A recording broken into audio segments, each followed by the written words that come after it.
Coming up on this episode of the Spiro Podcast. Like, the owner, at least for us, that's like the one we focus on a lot because it fixes the other ones. And it's easy to forget about yourself as like the person that's growing your business and go, clients are the problem, systems, team, and not be like, no, it's me. Welcome to the Spiro Podcast, managing your real estate photography and videography business. With your hosts, Todd Kivimaki and Craig Magrum.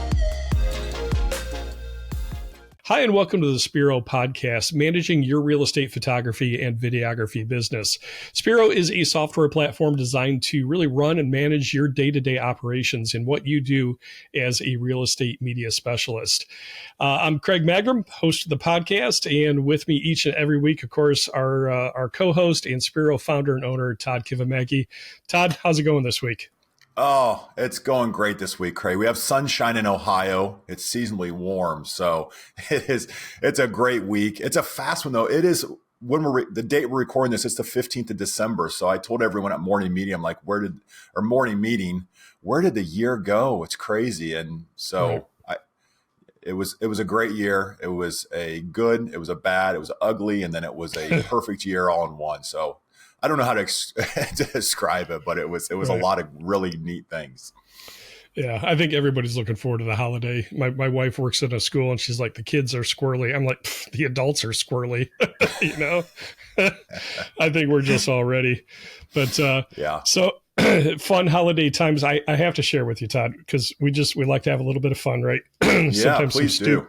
Stupid fun. But my wife has a habit and a tradition of getting the boys and I an advent calendar every year. And she finds these really, really creative advent calendars. Well, if you remember a few episodes ago, we went off on a little bit of a dad joke tangent.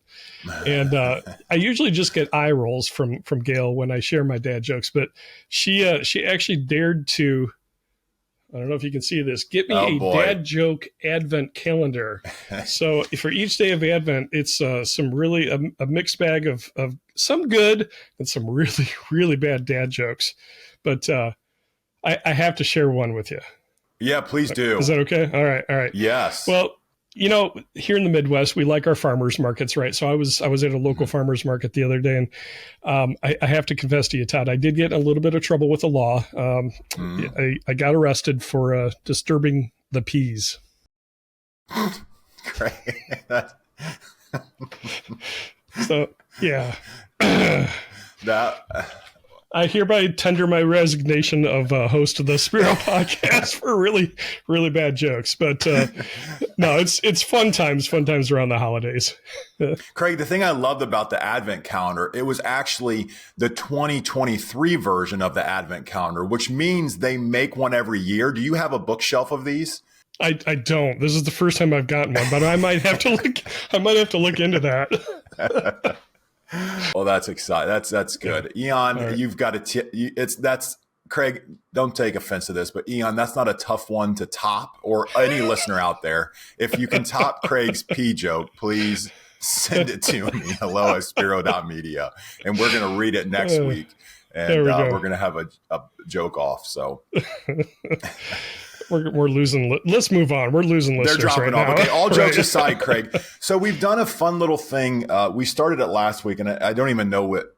At the time, I didn't even know we were doing this, but it was fun because let's give like the weekend summary of your week. Now, listeners out there, Craig he works at Wow Video Tours, our real estate media company, and he works in he focuses about half of his time on business development, about half on the photography, doing the shoots actually in the city. So right. I think this is a great correlation to what you all are doing out there.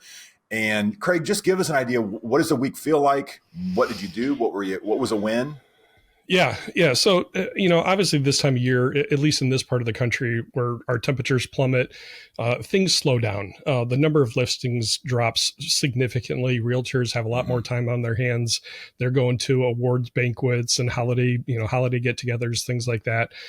So I'm not as busy shooting. So I really try and take this time to get back into the business development side of things, kind of get back in touch with clients that I haven't been able to talk to or meet with because I'm too busy shooting, and really start to prospect new business as well.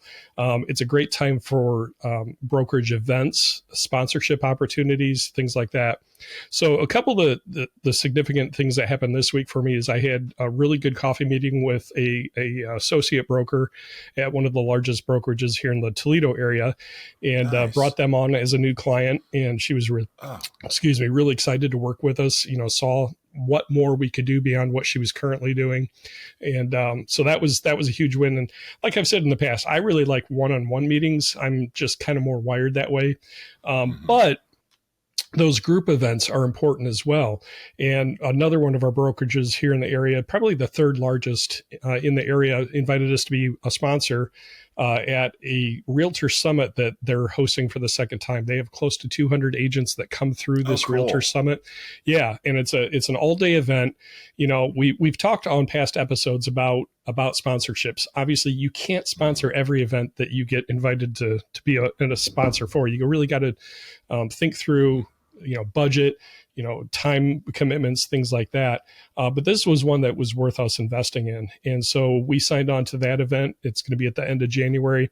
So it's just taking that slower time to really invest back in building your business. And that's what I've been focusing on this week. Awesome. Let me ask you a quick follow-up question to that, Craig, just so that I understand. So you had two opportunities. How did you get that opportunity? So with the associate broker, Sure. How did you set that? Did she come to you? You go to her? Was that Right. a month in waiting? Was that a year in waiting? What did that look like? That was a couple weeks in waiting, and that came as a result of us sponsoring our local realtor board had a broker roundtable. And so all the brokers from the area were at this event. We sponsored the event, provided breakfast, got to share about WOW Video Tours, for a couple of minutes before the meeting started. And afterwards, she came up to me and said, "Hey, thank you so much for sharing, who WOW Video Tours is. I've actually been looking at some other possibilities and I'd love to talk." So it was just a very easy, natural conversation, and all because we made it a point to be an affiliate member of our local board and to sponsor a rather big event here in the area. Nice. That's great. And I won't name names. I know it doesn't matter to you all out there, but this is actually an associate broker at a company that has a media company as part of that entity. So they actually have an in-house media company. So we have found that that's a little bit tougher to break into because that media company, is really integrated into that real estate company. So that's a big win. And it just shows everyone, just remember those relationships are key in what you do. Just build those relationships and then ask for referrals. And you'll look back after a year and you'll be like, wow, look at all those clients and look at the business I'm doing now. Absolutely. So, nice work, Craig. That's exciting. Yeah, it's fun. I really like the role I have where I get the creative side, but I also get that business development and relationship side. For me and my personality, it's just a really good mix. So glad to be able to do what I do. Good. Well, we're glad that you can do it. All right. Well, should we dive into this week's topic? Well, yeah. Well, give me 1 minute. Right. I actually set it on I'm going to take 1 minute to pitch y'all, Spiro, what's happening. So I'm going to set it. You give me, okay, we'll give it the go. I don't know how official this is, but I'm hitting it. Okay, I'm on the clock. What's happening with Spiro? So we just launched interactive floor plans. So this is where you can link a photo onto the floor plan. Your viewers can click on it. Also, the cool thing is it will autoplay if no one clicks on it. So I thought that was kind of neat. We built that in. William built that in. Also, you have a custom web or MLS size in your system. With all of you coming in, we all realize that you need something different. We needed something different than other companies needed. So we gave you a setting there that you can just say what the pixel width is. You can rearrange multiple photos at one time. So you can control click or shift click, command or control click, excuse me. You can also self-serve your white labeling. So you can take Spiro out of the domain, take Spiro out of the email and put your own brand in there. Again, that's what we want. We just have to use our brand because we didn't integrate your brand yet. It's called white labeling. That's what you need and you can do it. It's free. Oh no, I'm up. So what's coming up? Let me dismiss that. Sorry, guys. Okay, what's coming up? Agent referral program. So this is agent to agent. This is a give and a get. Metrics are coming up. Beautiful dashboard with a ton of metrics and Square integration. So I'll stop there. If you have a question about it, email me, hello@spiro.media. Good deal. Lots of exciting updates. All right. Now we can introduce our guest and topic this week. All right. To the good stuff. Right.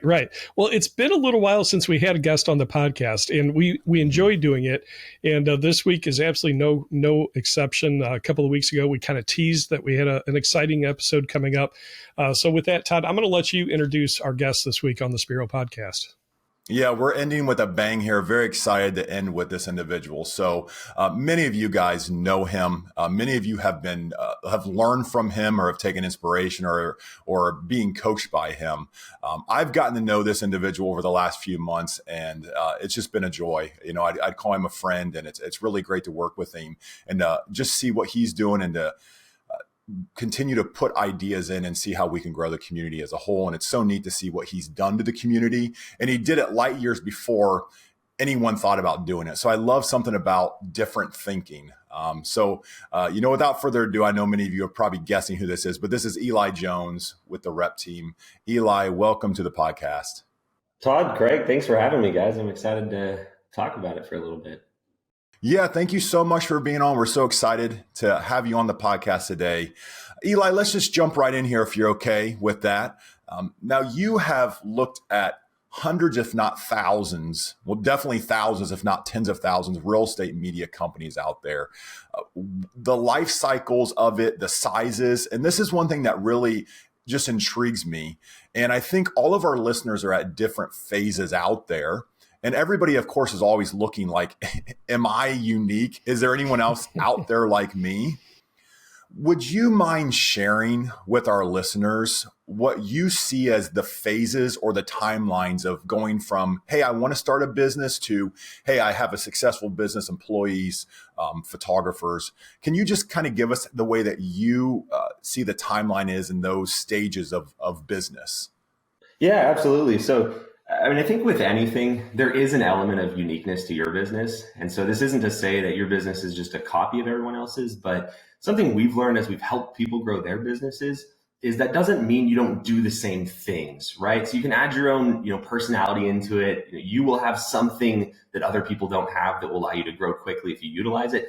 All that aside, we've tried to, from our position, as helping people grow their real estate media businesses, make that process into distinct phases, because I think it makes it a little bit easier, right? So like when I grew my business, I had no idea where I was going. Like I was just out there doing what I thought was the right next thing. And that works. I think most of us build our business that way. I know, talking to you, Todd, you built your business that way at the start, and that's how it goes. Yeah. But it doesn't mean there isn't a process you can follow. So generally for us, like if we are working with someone at $0 per month and they want to, shoot to the moon, there are kind of three phases we take them through. And I think if you think of your business this way, it will help you grow probably the most quickly, if that's your goal, right? And that's only one goal. There are plenty of goals you can have. So generally the first stage would be 0 to 8 or 10K a month.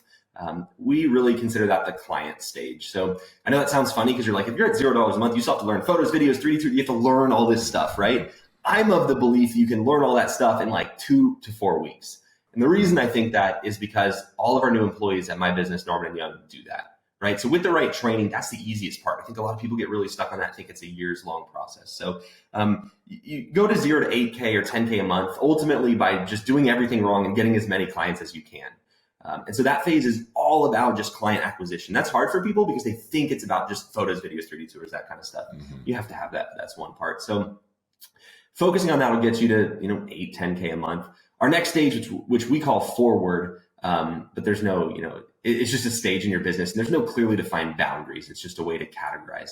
The next stage is a lot more about locking in your processes and becoming, more professional, if you will. So having business systems in place, that's, things like Spiro, but also just back-end processes you should have. And so the reason we think of that as more the process phase is because if you can, put in the work to get to 10K a month, especially relatively quickly, your client acquisition that you've already done is going to start generating a lot of referrals that are probably going to move you to the next stage, right? And so the way you go from 10K a month to 20K a month or 25K, which is about the top limit of what we consider the middle stage, it's all about locking in processes because it's just you still during this phase, or for the most of this phase, it's just you. And so you have to push yourself to become more efficient than you think is possible. And it's one of those phases where we use it kind of as a filter to be like, hey, I don't want you to hire anybody until you get to 20K a month. Because if you can do that, you're going to, 12 or 13, or I don't know what it was for you, Todd. It was way less than that for me. But at 12 or 13 or 14K, you're going to be like, I can't do it myself anymore. I have to hire somebody. And the reason you think that is just because you don't have things in place to allow you to get to 20. 18 to 20 is kind of where we would, with our coaching students, be like, hey, I think you should hire now. And so anyway, that moves you through that phase of just getting processes in place, figuring out how to run your business, pushing your average order value up, getting all your systems in place. And then the last phase, which is like the most broad last phase ever, is generally like 25K plus. And that's just about building a team. And I built a team at my business, but I think listening to this podcast and learning from Todd is what I currently do at my business. And so the sky's the limit with that last phase. And it's all about just building that team, repeating the processes, and going from there. So that's kind of how we've attempted to break down something that's very hard to break down. It's a great overall summary of building the business as a whole. But Eli, let's dive down into more of a specific and kind of go back to what Todd asked me about what are activities this time of year specifically that somebody can engage in to really build their business and help their business. So what are you at Norman & Young doing this time of year to invest in your business and grow it? We're doing things a lot differently than I used to do. And I'll start with that because I think a lot of people will do this. It's just like a human nature thing that when times are slower in your business, you're not the most motivated, right? Like at least for me, it's easy to be motivated when you like send a message to a client, they immediately get back with you a listing and you like got another client right there. Just like you immediately see it, right? That's instant gratification. Yeah. I love it. So what I did the first few years that I wish I wouldn't have done is the first year I had 0 shoots in December. And I thought my business was done. I had never experienced an off season before. I was like, what the heck is this? And I was able to get some context, be like, this is probably off season, right? So I didn't do anything because I was like, this is, ridiculous. And at the time, kind of a long story, but I wasn't necessarily pursuing real estate media as my career. That wasn't what I was doing. And so it was easy to be like, oh, this isn't for me, right? It's super slow business going down. The next couple of years, I was invested in my business. And I would go into it like October. I was like, I can't handle anymore. I'm doing so many shoots. You guys all know the feeling. It's busy. You're coming out of busy season. And then November would hit and it would shock me every year that slow season happened. Like I wouldn't be financially prepared for it. I wasn't mentally prepared for it. I'm like, what the heck is going on? And it was a little less bad than the first year, but it would discourage me enough where I wouldn't do anything. And I think that's the worst thing you can do. And so the way we look at it in my business now, we've grown a little bit more mature of a business. It's still not where it needs to be, but we know that business will come back in mid-January and it will ramp up through busy season. And so we try to spend this time to fix everything we need to, or things that we think are going to need to, that are going to break for the next year. We like to look at our business as like, what's the current bottleneck? So there's always something, right, that's holding your business back more than others. Could be the amount of clients you have. It could be yourself as an operator. It could be your team. It could be your system. So we, in November, kind of last half of November, and then most of December, start thinking about that and start putting into place things that can fix that. So this year, we fixed our systems earlier in the year. I think we're set up to where we can get probably 25, 30% more clients than we currently have. So this busy season, or this off season rather, we're swinging into like, how can we acquire more clients? So events like you talked about are good. Getting people in place to be on our sales team next year. We're using this time to really like put our heads down and build our business instead of just go, what happened to my business? I'm just going to wait for it to come back and not do anything. So like, this is the time of year where businesses can be built, especially if you're busy. Like this is your one time where you slow down. And so the more you can utilize that, I think the better. It's just hard. And I didn't do it the first few years because I was like, what is going on with my business? Yeah, that it's the mindset because it's the unknown of what's to come. I remember some of my Decembers and January, literally, I would just take the month off. This was after I even my first real hire. I told him, I was like, hey, just so you know, you will not see me middle December through middle January. The weird thing was he worked at my house and he had to use the bathroom inside the house. So if like I was just hanging out inside, I was like, oh, hey, yeah, keep working out. So, and that's just a mindset that I took. If you go from working 70 or 80 hours during the busy season, I was just okay with that. Yeah, I mean, that's part of it, right? Like that is a viable option to rest. What I don't think is the smartest move is when you're doing $2,000, $3,000, $4,000, $5,000 a month. It's not time to rest yet. You're in a time of building, and so I think you kind of know for yourself, right? Like when you're coming out of a busy season where you're legitimately doing 80 hours, you get some rest. So it might have been a little bit too much time off. It was in my, I was young and I was like, hey, I made some money, yeah. So yeah. So this is a good time of the year to really examine. Just a quick, at your team at Norman and Young, how do you realize? So you talked about those gaps, those kinks. How do you get those ideas out there? Where do you gather them from? How do you begin that conversation? Yeah, so we use an acronym that it just happened to work out, and I love that when that happens. It's called COST, and so we just have meetings with our team. The acronym COST stands for Clients, Owner, Systems, and Team. And so we talk about each category of our business in that way as a team. And that's something we've more recently come up with, actually, but it just helps you. Like, it's hard to look at your business and go, what's wrong with it? It's like, well, I don't even know where to start. First of all, there's a million things wrong. Second of all, there's not. It's going great. So like you have that struggle as an owner. You're like, I don't know. And so for me personally, and for our team, it's been good to have like at least some level of buckets we can look at. And so we go, okay, is clients the bottleneck on our team right now? You can have too many clients. You can have too few clients. You can have the wrong type. Like, so we start thinking through those things. Do we have too few? Like, where are we at? Right? Okay, maybe that's not it. Then we move to owner. Owner is the one that's pretty much bottlenecking everybody, but it's like, what are the things that you believe to be true that aren't, limiting beliefs we talk about, but then just tactical stuff too. Like, are you just feeling bad because you're eating like crap, because you're going to gas station? Like, there's all these things that could be holding you back as the owner. And now as my team has grown, and I think you'd feel the same way, Todd, your leadership team kind of is that owner bucket. And then systems. Maybe you shot a lot of real estate last year. You didn't expect to shoot that much, right? It's growing really quickly. You're like, man, this is a disaster. Like, and so looking at your systems, like, is it taking your photographers or you an hour and a half, 2 hours to like cull and upload photos at the end of the day? That's an easy fix, right? So that'd be systems. And then team. Do you have enough team? Do you have the right team? Do you have too much team? Like, you got to, and so we look at our business in those categories, and it just gives us a little bit more, like, we can dive a little more specifically into one area, because it's just when you tell your brain what's wrong in general, it's going to like go a million different directions, not be very productive. So that's how we think about it. That's what we encourage our coaching clients to do as well, is like you can learn to like coach yourself and audit your own business if you use that framework, because it gives you a little bit more of like a roadmap to follow. Yeah, I love that. An analogy I use all the time, and they hate it at the office. Well, some people do, some don't, but it's how do you eat a whale?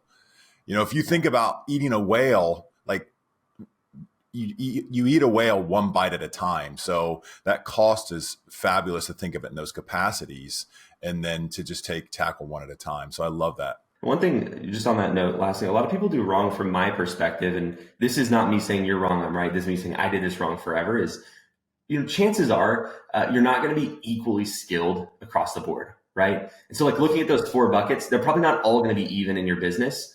So for me, I like getting clients. Client acquisition is my thing, right? And so when Jared started running my photo business in 2019, I was really strong with clients, but my systems were super weak, right? Because I didn't really enjoy that. I knew it was necessary, but I didn't enjoy it. So now that Jared's been running Norman Young for the last 3 years, I feel like our systems are like way stronger than client acquisition now. So it's like time to bring that back in. And so the thing you have to be careful of is getting a blind spot to what you're good at and always thinking that's what's holding you back.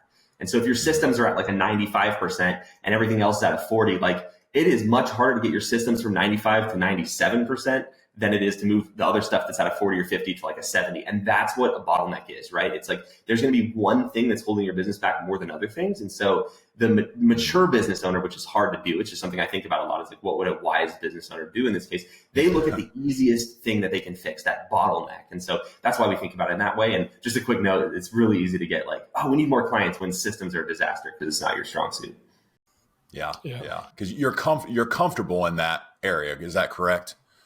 Comfortable and enjoy it, probably, right? And so like part of being a business owner at school is you get to do what you enjoy, but also like you really hold yourself back if you're not. And this doesn't mean you have to do it. At the start it does, but eventually it becomes about putting people in place. Like I mentioned, Jared ran my business. He had strengths where I didn't, and that was rather than me trying to become the systems guy, it's much better to get someone on your team when you can afford it. Eli, you used a term, and Todd, you've mentioned this in the past as well. This podcast is really dedicated to the business side of what we do in real estate photography. We're creatives at heart, and there's a ton of great creative resources out there. But you mentioned business coaching, and Todd, you have a coach personally. Mm-hmm. So for those that are just building their business, Eli, can you talk a little bit about the importance of coaching and building, how that relates to building your business? Yeah, it's one of those things that I think The biggest shame is that mostly new business owners don't value a coach. And I feel like that's where it's like most needed. It's always needed. But for example, when I was building my business, the first 5 years, I had this weird mindset that no one else could help me with my business because my business was like different. And Yes. I think it's a little easier to not believe that today because you see, a lot more real estate media businesses. I didn't know anybody that had one back then. I saw my competitors, but I didn't think that like a business coach could help me. And so I was looking at this as a photography business, not just a business. And like that designation is one of the probably the most effective that you can make. And then you're willing to learn from other people who've built successful businesses. But as far as coaching itself goes, I'm a little biased. I own a coaching business, but the reason I own a coaching business is because of how much that I wish I could go back and have the business that I have now help me build mine. I currently have a coach, to this day, like Craig mentioned, Todd does. I have different coaches depending on what I'm, working on. Right now, I have a guy who's built an incredible sales team. And so I've worked with him to help build my sales team, right? And it's just crazy how I remember when I first got this specific coach, I didn't even know how to compensate a salesperson. it was like this huge, and I could have figured it out. I could have watched YouTube videos and read, and it just was like this overwhelming thing. And then I joined and he was like, here's our, closers compensation guide. And I'm like, perfect. And so it was like just there. Right. That one thing saved me probably 20 hours of work, and I still would have got it wrong after 20 hours because this has been more time spent on it. Right. And so that's how I think about coaching is it's an opportunity for you to just not have to, there's a saying I love, which is part of business is finding out where to delegate your limited resources against unlimited opportunity. And so you have to do that as a business owner, right? Because there's so many things you can do, so many ways you can do, and there's only so much time you can spend. Time's like your most limited resource. So for me, coaching speeds up that process and makes me not make expensive mistakes. And so ultimately, when I built my coaching business, Real Estate Photographer Pro, we tried to build a business that I wish I would have had. And it's been super fun. I'm a big believer in education. I think that's one of our company values. Education changes everything. And just seeing that, you never talk to somebody who's built a successful business who's not like, man, I had to learn so much, but once I learned that, it was successful. They never don't say something like that, right? They're never like, oh, it's just a lucky break or something like. It's all about education. And so I think coaching is important. And whether you're a real estate photographer looking for coaching in your business, or you're a business owner trying to figure out how you have this limiting belief about sales, like coaching is the biggest unlock you can possibly do for your business. It's the highest ROI activity. And that's not me saying like, hey, you got to get coaching with me. That's saying you got to get a coach. Doesn't matter who it is. It just needs to be someone that knows what they're doing. It's crazy how much it shortcuts your process. If you can take somebody's knowledge that they have and apply that knowledge, that's called wisdom. That's the difference between knowledge and wisdom. Wisdom's just knowledge applied. So if I can get somebody else's wisdom that's already been there, it's like you said, it's a shortcut. And I think it's a Tony Robbins quote, but either way, no matter who said it, it applies. It's like a book is basically a decade of somebody's life in an afternoon. And so coaching, one type of coaching is reading a book. It's nicer when the book talks back to you if you have a question, but just any like knowledge and learning you get, it just makes it so much faster. And I think everybody has that when they're starting. For whatever reason, I just wasn't wise enough to think that was important or put nearly enough effort into it. And when I did, it's really interesting actually, because if you look at, the growth of my business, especially the profit, the money that I take out of my business, that just like pivot pointed when my mentality on that changed. Because I was willing to look, at other people. And I always watch people. Like I'm one of those business owners when I was first starting. I watched all the Gary V. I got myself motivated. That's really important to that first stage.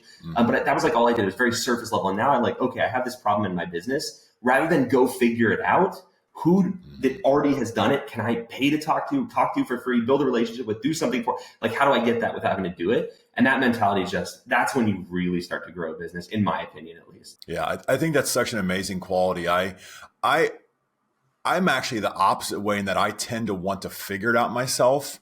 I can be very hard-headed. Like I was the individual sitting in lab at the computer science lab in school, and we were learning like recursion or something like that just boggles your mind. And like I had read the book. I read all my books. I was a goody two shoes. I read my school books. Like if I was going to spend $100 on them, I was going to read them, at least my cores.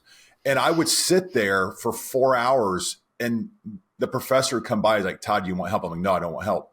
You come by, and then I see all my friends leaving, and it makes me even more angry that I can't figure this out and they figured it out. They took a little help, a little bump from the professor along the way, and they're already there. I'm sitting there, in my own bullheadedness going, oh, if they could figure it out, I'm going to figure it out. And that was really, I'll use a term that you use, Eli, and I love this. That was a thought error on my part. It was a thought error thinking that I was something less because I couldn't figure it on my own. And that was just my pride at that point. My pride was in the way of saying, Todd, you need to figure this out on your own. So if you have that like me, my advice to you is just try to get over yourself right now in that. And I say that from a point of love in my heart because I did that for too many years. And having someone that you can go to, and like Eli mentioned, it doesn't have to be Eli. It doesn't have to be a coach, so to say. Maybe it's someone you look up to. Maybe it's a parent, maybe it's a neighbor, or maybe it's just a book. You can go to a book and get inspired and you can learn from there. But I think that the idea is learning at this stage, and any stage you're in, is going to be incredibly beneficial to you being successful, however you define it, and finding time, not only to be successful, but then to have a success in your personal life, business versus personal. So I think that's just really great advice. I think it's one of those things that you don't have it or don't have it. It's just like how much of it you have. Like, I think nobody is like, I just super willing to learn from other people. Right. And it's hardest, I think, in an area that you're good at to take the advice. But I think that's where you can actually gain the most, right? Especially as your business grows, like it becomes more about doing that thing that you're really good at and getting better at and hiring people to do the other stuff. And so I would just think of it that way if you're listening. I think, Todd's just trying not to punch you directly in the face, but like everybody has this, right? Everybody has this. It's just how much of it do you have? And so I would think of yourself as like, hey, I should be more willing. There's no time, at least, and I don't know if you agree with this, Todd, but like there's no time where you shouldn't be trying to learn from somebody on any topic, no matter how confident you feel on it, because you might learn something. And I think those like things that you don't expect to learn or don't think you need to learn are often the things that you most need to learn, at least in my business so far. Yeah, so true. So true. So so we've talked about the three kind of phases, and we've used that loosely of a business. And let's pinpoint one of them, Eli, because I think it's where a lot of people resonate, where they've worked hard this year, and it's maybe gone quiet. And what is maybe like the most impactful, one or two most impactful things that they can do? And one thing I just want to set up here, we talk about emotions a lot on this podcast, but this time of the year can be a somewhat depressing time of the year. Holidays are tough for a lot of people. As much as they're great, they can be tough. You start to really analyze yourself at this time of year. And that can either go one of two directions. And I really think you can control that in your head. But it can be a difficult time, even just the sun. Like, we don't have as much sun, y'all. It's that can be a big change in your mood. And so any insight, Eli, on some of those negative thoughts and how we can overcome those and what we can do to maybe get ourselves out of that, to get into a positive mindset, to get some of the work done that we need to get done? Yeah, good question. I think it ties a little bit into what we just talked about. But before I jump into that, I think the one thing to keep in mind is it's just normal, right? It's very easy to think yours is the only business that is having a slow season, or yours is the only business where you didn't make as much money as you thought you were going to this year or you wanted to. And around the holidays, it's easy to compare. You're around family, you're around other people. And so I think it is a time, like Todd said, that's easy to get into that, negative mindset. You will, like, regardless of tips, tactics, anything like that, like, you're going to feel that way sometimes in your business. So I think the first thing is just knowing that's okay, that's normal, and that's part of the process. Like, it's just, you're going to have it. If you try to eliminate it too much, I think you're chasing something that doesn't matter. Sometimes you just feel bad. It is what it is. That being said, I do think it is important to put yourself in a position to try to eliminate some of that. And so, there's kind of like two sides to this. Number one is like knowing your numbers and knowing that the business is going to come back.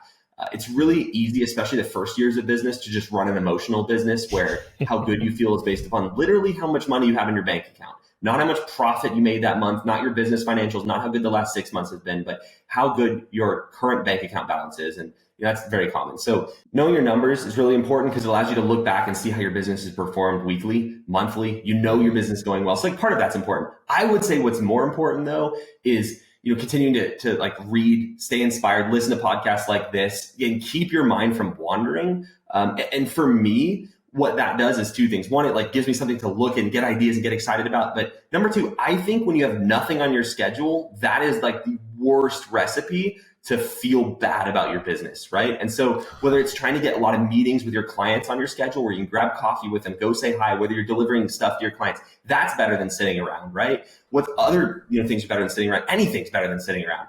Working on client acquisition, we really push our coaching clients to work on what we call the Instagram method this year, which is just client acquisition. However you do that, do more of that. I would say the best thing you can do, obviously take some time, enjoy yourself, spend time with your family, whatever you want to do this holiday season. But there's 2 weeks before Christmas where most people just sit around and get depressed, at least in this business. And so I would try to pack those as much as you can. And I think learning to leverage your emotions more broadly is probably the most important thing that you can learn as a business owner, because they're going to happen. You're not immune to it. Nobody is. And so the more you can learn that, like, hey, this is normal. Here's how I prevent myself from getting into that trap. That's a skill. There's the tactical skills you have to know in your business. There's also managing your own mind, which is, probably the hardest management job you're going to have, at least in my opinion.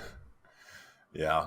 My first coach, that's about the first activity he did with me, and went in a little bit of the makeup of the brain and, this fight or flight instinct that we all have this fight or flight instinct, and we have it for a very good reason, because when we are in a life or death situation, all of those levels in your body need to kick up. You need to get that adrenaline.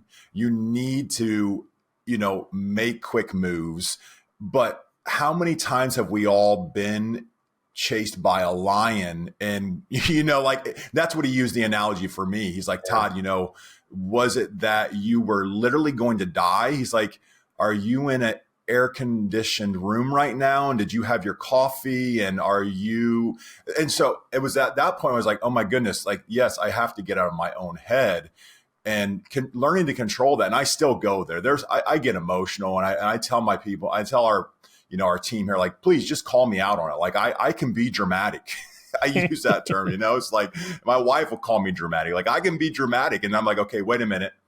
I'm really good. Like where I'm at, like I'm not in a life or death situation. I have a warm drink in my hands. And so I think some of that is just understanding that you are okay.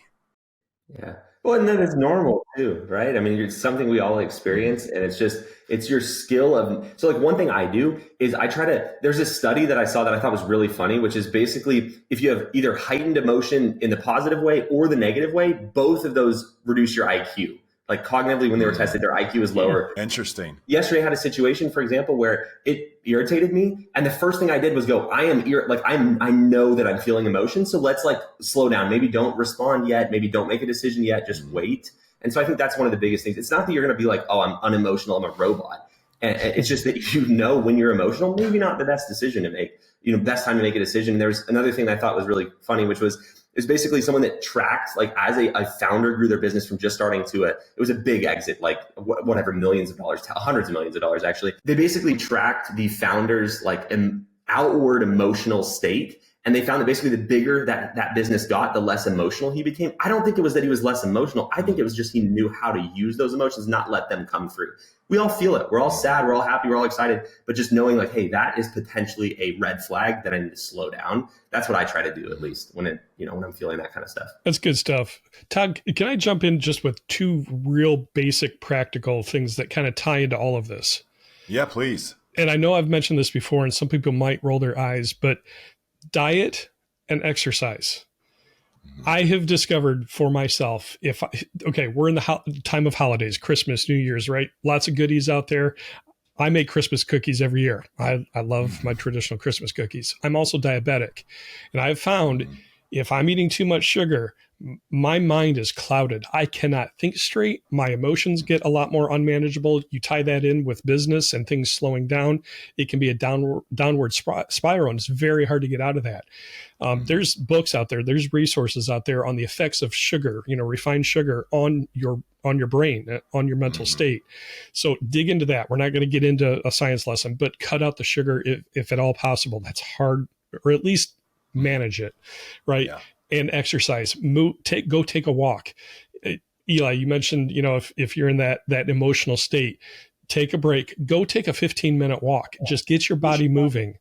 And exercise has a natural way of releasing endorphins and helping you feel better emotionally. So just a real base level type of thing to help manage emotions and mindset and whatnot for yourself personally and for your business as well. Yeah, that's so good. That's one thing we actually tell our coaching students all the time is like, I heard it from somebody else, but it's like 15 minutes in the sauna, 15 minutes walking, or there's a third one, but like just getting out of your initial, like wherever you are and just doing something physical. So it's interesting you said the health thing too, because, part of the owner section of cost, we have it, along where there's a bunch of ideas written where you could think about what's wrong in your business. Health is a big one. It's a big one that I overlooked for a while. I'm 6 foot tall. I should not have been 230 pounds. Right. And so it's like, hey, I'm probably 30 pounds heavier than I need to be. Is that going to help me in my business? Is that a sign that I maybe don't know what I should like? That's just an easy fix. And so I'm glad you mentioned that, because it's easy to think that like, the owner, at least for us, that's like the one we focus on a lot because it fixes the other ones. And it's easy to forget about yourself as like the person that's growing your business and go, clients are the problem, systems, team, and not be like, no, it's me. I'm the problem eating too much Quick Trip pizza or whatever it is, and that it's one of the biggest unlocks. I've been, for those of you guys that follow me on Instagram, I've been posting consistently that I've been going to the gym, because for me, that's like my way to stay accountable, is like show everybody that I'm doing it. But I just found like, hey, that's definitely like a bottleneck for me. It doesn't need to be. I can fix that. And it's kind of funny too, because I think, for me, I've never like focused on my physical health, but I think it's the hardest thing. So if you can master that, it's like the other stuff in business is easier. I have a buddy who like, he goes to the gym every morning and he's always like, hey, the hardest part of the day is done. And I believe that it's like all downhill from here. It makes it easier. And so I love that you brought that up, Craig. Eli, as we wrap up here, we've talked a lot about some of the resources and some of the things you built and over the years to help real estate photographers. Can you just let us know a little bit about what that is, how people can find out more, just about, the programs that you offer, because they are amazing programs, and you have proven success as well with those programs, and I believe some guarantees. Would you mind sharing some of that with us? Yeah, absolutely. So we only do coaching.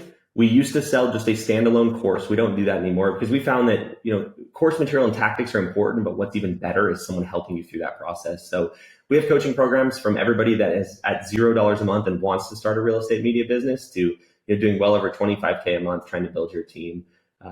And so within that spectrum, there's a lot of different goals people have, a lot of different ideas, things they want to accomplish. And so it's not a one size fits all thing. And that's why it makes it a little bit more difficult to say, here's exactly what we do.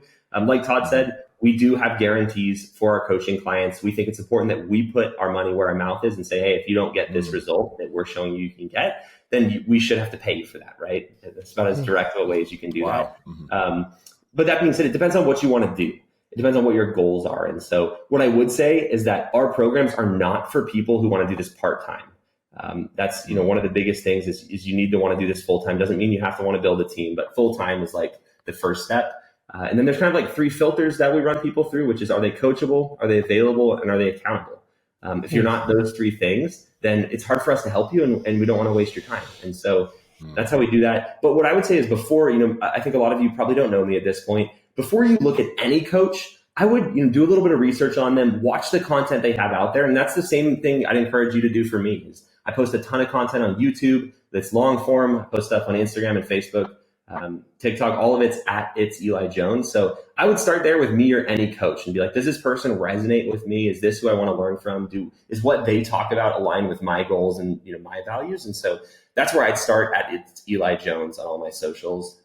Just dive in a little bit. And the main thing I can say too is like, whether you decide to use me and my team to help you build your business or somebody completely different, do some research on them and find somebody. Don't do it alone. It's an awful process if you do it alone. I did it alone. If I could go back, my goodness, I would have grown so much faster. That's great. Thank you so much for sharing, Eli. Again, you can find him at It's Eli Jones. And I think that's a great tip. You might not be to the point yet that you're ready for coaching, and because there's so much out there. I mean, really, the industry as a whole has grown, and there is a ton of content out there. There's books that are written on it. So, I mean, there's content that you can find out there, and it can be helpful. It's such a good time to be in real estate media too. I just want to point out that, Todd, when you started, could you find anything that told you how to do this? Oh my goodness, no, I literally was like, I think I might be the only one in the world doing this. I mean, that's when the internet wasn't really the internet. There was other people doing it, but I was like, what am I doing? Like, I carried the tripod. I walked the tripod through the house. And I've told this story, I'll tell it short, but I'm the youngest child, and I'm 10 years younger than my brother. So I was really like the youngest and an only child. So I could do no harm in my mother's eyes. Like, I could literally, my wife jokes that I could kill someone and she'd be like, oh, Todd's innocent. She saw my first real estate video and she was like, I don't think it's very good.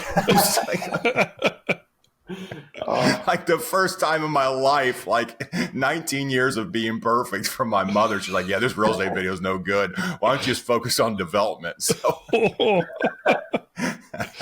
Are you still in counseling today from that, Todd? Yes, I am. But yeah, it is a great time, like you mentioned, to be in the industry, and it's growing, and there's a lot of great content out there, and you can benefit from that alone. Yeah. And just one, I guess, final thing to add is, I think we kind of covered this, but if there's one thing that I wish I was told, it's that a coach isn't something you use when you have a problem only. So like in my business, in my life now, I will never not pay for coaches. I will never not try to build relationships with people I need to learn from. Like, that's the most important thing. And so it's not, oh, I will get this coach, fix all my problems, and I will be great. It's, oh, I will get this coach for this stage, fix my current things ahead of me, and then look for the next person that can help me continue that growth. And so like at my business, I spend so much money on coaching. And it doesn't have to cost money. It can cost time as well. You know, you can build relationships with people. I do both. Very, very important. Was way too, prideful, arrogant, whatever it was at the start, stupid to think that I needed it. And, now it's just like looking back, my gosh, I should have been more focused on that. Good deal.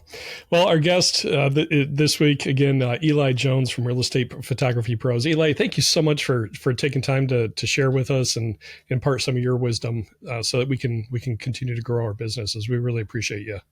Of course, Craig. Thank you. And Todd, thanks for having me as well. Yeah, Eli, it was a real pleasure to have you on today. And thanks for what you've done to the community as a whole. One thing that I love that you did is, while I did this, I've done this a lot longer than you. I literally sat here in the cornfield and didn't tell anybody. And I was like, I'm going to keep it to myself. And you were like, hey, I have this cool thing. I'm going to help a lot more people. And that's just really inspiring. I think that's really neat. And the successes, and I got to be a part and come to your conference this year. Y'all, like, people are coming up, like the idea of like working a job you hate, getting out of that and growing a successful media business. Like, those stories where I heard them again and again and again from the people that you've impacted, Eli. So thank you, what you've done to the community. I mean, it's truly inspiring. Yeah, thank you, Todd. And I'm glad you're producing this podcast for everybody listening. I mean, I've learned so much from Todd. I got to fly to his office and meet him. We talked for like 8 hours, and you guys are in the right place. So much to learn here. So I appreciate it, Todd. And thank you as well. If you want to find out more, we'll put a link below if you want to just check it out. And the cool thing is they'll tell you everything about it. You can talk to Eli's team. He is not a hard sales pitch like myself. So just check it out. It may not be right for you, but at this point in the year, it's probably worth at least saying, oh, what is it? And could it help me get to the point of success, however you define it? So we'll put the link below and you can click on that and see if it is a good fit for you. All right. Well, it's been a great episode. Eli, thanks again for joining us this week. And Todd, it's a great time of year, really, to kind of take a step back, think through things, catch your breath. We always talk about, taking a breath. That's what Spiro means, is take a breath, and just get ready for this upcoming year. Christmas is a week away about. The New Year, we're wishing you a very Merry Christmas and a Happy New Year as well. But make sure you take some time to take that breath and be thankful for what you've been blessed with. Thanks for joining us again this week on the Spiro Podcast. We'll catch you in a week or two. We might be taking a breath ourselves, but just have a great holiday season. And thanks for joining us. Have a good one. Thank you for joining us for the Spiro Podcast, Managing Your Real Estate Photography and Videography Business. This is a production of Spiro and Wow Video Tours. You can find out more about Spiro's real estate media business management software at our website, spiro.media.